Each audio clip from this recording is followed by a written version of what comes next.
প্রিয় বন্ধুরা, চ্যানেলে সবাইকে স্বাগত জানাচ্ছি।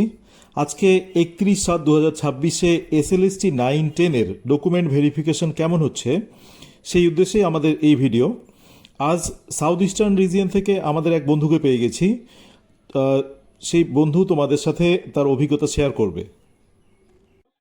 হ্যাঁ স্যার, বলুন। হ্যাঁ, তোমার কোন রিজিয়ন থেকে ছিল? আমার সাউথ ইস্টার্ন রিজিয়ন থেকে ছিল। সাউথ ইস্টার্ন রিজিয়ন থেকে। হ্যাঁ, সেটা কোথায় হলো তোমাদের ভেরিফিকেশনটা? আমাদের বারাসাতে হয়েছে, আর আমার নিজের বাড়িও বারাসাতে। আচ্ছা আচ্ছা, কি কি কাগজ লাগলো, আজকে কি কি জমা দিলে? যেগুলো ইন্টিমেশন লেটারে দেওয়া ছিল সেগুলোই নিয়ে গেছিলাম আমি। সেক্ষেত্রে এক্সট্রা লাগা বলতে যেগুলো লেগেছে সেটা হচ্ছে ওখানে তো মার্কশিটের কথা উল্লেখ করা ছিল গ্র্যাজুয়েশন এবং পোস্ট গ্র্যাজুয়েশনে। আচ্ছা সেক্ষেত্রে ওই মার্কশিটগুলো আমার কাছে দেখতে চেয়েছিল। আর একটা জিনিস যেটা যেহেতু আমার বিএড বাইরে থেকে করা, অন্ধ্রপ্রদেশ থেকে করা, আচ্ছা। সেক্ষেত্রে যখন আমার মার্কশিটটা দেখলো, হ্যাঁ। মার্কশিটে আমাদের ওয়েস্ট বেঙ্গলের মতো ওখানকার মার্কশিটে টোটাল কত মার্কস বা কত আমি পেয়েছি এরকম তো দেওয়া থাকে না, জাস্ট মার্কসটা দেওয়া থাকে। আচ্ছা যেহেতু এটা দেওয়া নেই সেই জন্য আমার সার্টিফিকেটটা দেখতে চাইলো। আচ্ছা, বিএড এর সার্টিফিকেটটা। হ্যাঁ, বিএড এর সার্টিফিকেটটা দেখতে চাইলো, এনসিটি অর্ডার কপিটা ভালোভাবে দেখতে চাইলো। তো ওটা দেখলাম। ব্যাস এগুলোই দেখতে চাইলো, আর কোনো কিছু এক্সট্রা লাগেনি। আচ্ছা, তার মানে তুমি যেটা বলছো যে ইন্টিমেশন লেটারে যেগুলো ছিল হুম। সেই হিসাবে ডকুমেন্টগুলো তুমি সাজিয়ে নিয়ে গিয়েছিলে। হ্যাঁ, সেভাবেই আমি সাজিয়ে নিয়ে গেছিলাম। ওনারা সেভাবেই দেখলেন, অরিজিনালগুলোও সেভাবে দেখলেন। শুধু আমার বিএড এর যেহেতু যে ব্যাপারটা বললাম, সেই হ্যাঁ বিএড এর সার্টিফিকেটটা পরে ওনারা এক কপি জেরক্স নিলেন এবং নিয়ে, যেহেতু ওটা আমার সাইন করা ছিল না, ওটা তো ওখানে সেরকম ছিল না, হ্যাঁ। সেজন্য তখন ওরা বললেন যে এটা একটা সাইন করে দাও। তো ওটা আমি সাইন করে দিলাম, দেন ওনারা ওটা জমা নিয়ে নিলেন। আচ্ছা আচ্ছা, এমনি কোনো কিছু অসুবিধা হয় না জমা দেওয়ার সময়? না না না, কোনো কিছু অসুবিধা হয়নি। আমরা গেছিলাম সকালে, তো আমাদের টোটাল 5টা বোর্ড ছিল। তো আচ্ছা 5টা বোর্ডের প্রত্যেকটা বোর্ডের যে ক্যান্ডিডেট আছে তাদেরকে লাইন বাই লাইন দাঁড় করিয়েছিল, দেন এক একটা বোর্ডের ক্যান্ডিডেটকে প্রথম 10 জন 10 জন এরকম করে ডাকছিলেন। আচ্ছা দেন আমাদের একটা বোর্ডে একজন করে স্যারই ছিলেন। তো আচ্ছা অসুবিধা হয়নি, ওনারা কোঅপারেট করেছেন। আচ্ছা আচ্ছা আচ্ছা, এভাবে সাজিয়ে নিয়ে গেলে তো আর বেশিক্ষণ সময় লাগেনি ওখানে? না না না, খুব একটা সময় লাগেনি।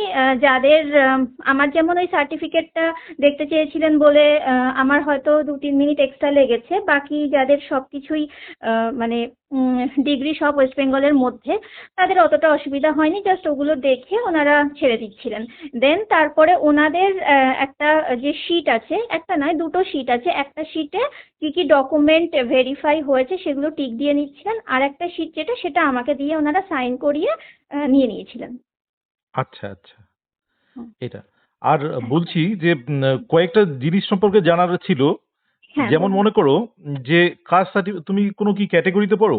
হ্যাঁ, এসসি ক্যাটাগরিতে পড়ি। এসসি ক্যাটাগরিতে। আচ্ছা, এসসি হুম, ক্যাটাগরির ক্ষেত্রে হুম, ডকুমেন্টটা যেটা লাগছে নিশ্চয়ই কাস্ট সার্টিফিকেট লাগছে। হ্যাঁ হ্যাঁ।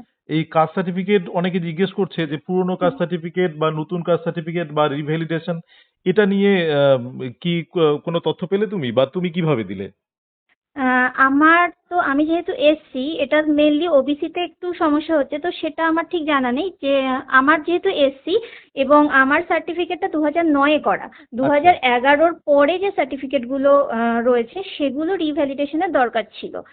যেহেতু আমার 2009-এ করা, সেই জন্য, আর আমার হাতে লেখা সার্টিফিকেট, মানে আমার কোনো ডিজিটাল সার্টিফিকেট নয়। আচ্ছা ওকে। আচ্ছা, তো সেই সার্টিফিকেটটা ওনারা দেখলেন, কোনো অসুবিধা হয়নি, ওনারা ওটাতেই অ্যাপ্রুভ করে দিয়েছেন। বাহ! মানে এইটা নিয়ে অনেকেই কিন্তু একটু সমস্যার মধ্যে ছিল। হ্যাঁ, অনেকেই প্রশ্ন করছিল। না না, সে আমার আমার এখানে কোনো সমস্যাই হয়নি। ইভেন বাকি যাদেরও দেখলাম, যাদের 2011-র আগের সার্টিফিকেট, সেটা যে যেটাই হোক না কেন কাস্ট সার্টিফিকেট, সেটা এরকম নয় যে ডিজিটালি লাগবে বা কিছু, ম্যানুয়ালি ওনারা ওকে করে দিচ্ছেন। আচ্ছা আচ্ছা আচ্ছা। আর তুমি এনসিটি সার্টিফিকেট যেটা দিয়েছো, এনসিটি হ্যাঁ রিকগনিশনের, হ্যাঁ। সেটা তো নেট থেকে বা কলেজ থেকে তোমাকে দিয়েছিল? হ্যাঁ, আমি যখন বিএড কমপ্লিট করেছিলাম তখন আমাকে কলেজ থেকে যেটা দিয়েছিল আমি সেটাই জেরক্স কপি জমা দিয়েছিলাম।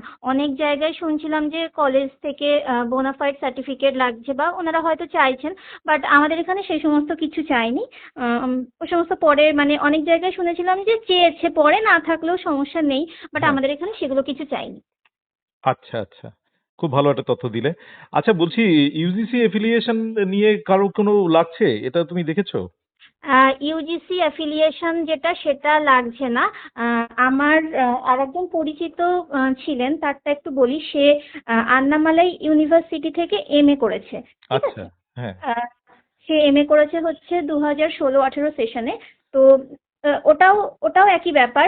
যেহেতু বাইরের ইউনিভার্সিটি সেহেতু মার্কশিটে মার্কসগুলো দেওয়া রয়েছে, টোটাল মার্কস আর কত অবটেন মার্কস পার্সেন্টেজ সেটা যেহেতু ক্লিয়ার করে দেওয়া নেই, সেজন্য ওর ক্ষেত্রেও ওই সার্টিফিকেটটা ইস্যু করতে হয়েছে, মানে অরিজিনাল দেখাতে হয়েছে প্লাস এক কপি জেরক্স উইথ সাইন ওখানে সাবমিট করতে হয়েছে। আচ্ছা, আচ্ছা, আচ্ছা।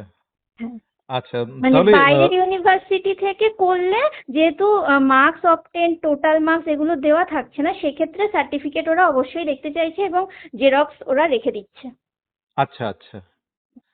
আর মানে এমনি আর কোনো অসুবিধা, যারা যাবে এরপরে হুম, সাউথ ইস্টার্ন রিজিয়নে বা অন্যান্য হুম, রিজিয়নে, হুম। তাদের জন্য কোনো পরামর্শ তোমার? তাদের জন্য পরামর্শ বলতে আহ, এটা বলতে চাই যে অসুবিধা কিছু হচ্ছে না, ওনারা কোঅপারেট করছে। সব ডকুমেন্টগুলো একসাথে নিয়ে যাওয়া বেটার, মানে শুধু যে যেগুলো ইন্টিমেশন লেটারে চেয়েছে সেগুলোই নিয়ে যাব সেটা না করলেই বেটার। আমার মনে হয় যে সমস্ত যা কিছু ডিগ্রি সার্টিফিকেট বা মার্কশিট যা কিছু আছে অরিজিনালও সব কিছু নিয়ে যাওয়া দরকার এবং জেরক্স আর এক কপি করে রেখে দেওয়া দরকার, কারণ এই যে বাইরের ইউনিভার্সিটির যে ব্যাপারটা আমি বললাম এক্ষেত্রে কিন্তু ওনারা দেখতে চাইছেন। আচ্ছা, আচ্ছা। আর বলছি, এক্সট্রা তোমাকে কোনো একটা ঘটনা এরকম লাগলো যে না এটা এরকম এরকম মানে কোনো স্পেশাল ঘটনা এরকম মনে আসে যে বিএড বা এনসিটি রিলেটেড এই টাইপের কোনো কিছু? না স্যার, আমার যেহেতু মানে আমার ফার্স্টেই হয়ে গেছিল, মানে আমার বোর্ড নাম্বার ছিল 3 আর টাইম ছিল 2টো থেকে। তো আচ্ছা, আমারটা একটু আগে আগে হয়ে গেছিল, যেহেতু লাইনের ফার্স্টের দিকে দাঁড়িয়েছিলাম, ওনারা লাইন বাই লাইন ডাকছিলেন। তো আচ্ছা, আমার 3-4 জন পরে আমার নাম ডেকেছিল, তো আচ্ছা, তখন আমার হয়ে গেছিল। আহ, আপাতত ওইটুকু টাইমের মধ্যে আমি সেরকম কোনো কিছু দেখিনি, বা আমার আশেপাশে যারা ভেরিফিকেশন করছিল, যাদের হচ্ছিল তাদেরও সেরকম কোনো প্রবলেম আমি দেখিনি। হ্যাঁ, হ্যাঁ। এর পরে জানি না কোনো কিছু হয়েছে কিনা, তবে যতটুকু দেখলাম এটাই আর কি। আচ্ছা, আচ্ছা। তার মানে ভেরিফিকেশনে কোনো রকম কোনো কারো অসুবিধা হচ্ছে না বিশেষ? না না, কোনো অসুবিধা হচ্ছে না। শুধু বিএড বা এমএ যদি বাইরের ইউনিভার্সিটি থেকে থাকে সেক্ষেত্রে মানে ওই রিলেটেড যা কিছু ডকুমেন্টস আছে সেগুলো সব নিয়ে গেলে আই থিঙ্ক ভালো হয়, যে কোনটা কখন চেয়ে বসে তার তো ঠিক নেই, সেজন্য। আচ্ছা, আচ্ছা। তোমাকে অনেক ধন্যবাদ। হ্যাঁ এখন স্যার, ইন্টারভিউর জন্য ভালো করে প্রিপারেশন নাও। ঠিক আছে স্যার, থ্যাংক ইউ। হ্যাঁ, হ্যাঁ। আমাদের চ্যানেলের জন্য কিছু বলবে? চ্যানেলের জন্য আপনাদের চ্যানেল আমি একদম সেই প্রথম থেকে ফলো করি, যবে থেকে এসএলএসটির নোটিফিকেশন থেকে ফলো করি, আর আমি খুব হেল্পও পেয়েছি। আর তো সবাইকে এটাই বলতে চাই যে যাদের যাদের ভেরিফিকেশন হয়েছে বা হবে, ভেরিফিকেশন নিয়ে অতটা টেনশন নেওয়ার দরকার নেই। সব কিছু রিলেটেড ডকুমেন্টস নিয়ে গেলে অসুবিধা নেই। আর ইন্টারভিউয়ের জন্য আপনারা তো রয়েছেন, আপনাদের গাইডেন্সটা খুবই ভালো। আর সবাই একটু ভালো করে পড়াশোনা করুক, ব্যাস এটুকু।